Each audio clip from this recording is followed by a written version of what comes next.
In this video, I will tell you a little more about our card game, Say This, Not That.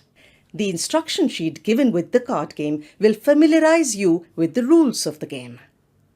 The words we use and the meaning we attach to words creates attitudes.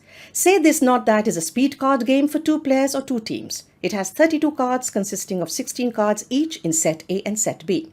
In each set, you have inappropriate phrase cards with a cross on it, and you need to provide 3 respectful phrases as an alternate to the inappropriate phrase as shown here.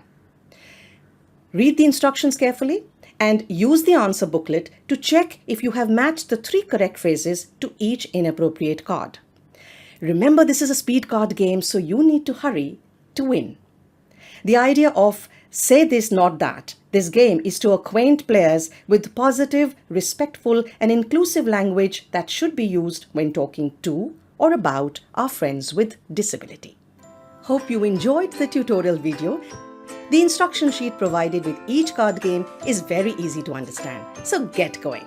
And remember, a family which plays together stays together.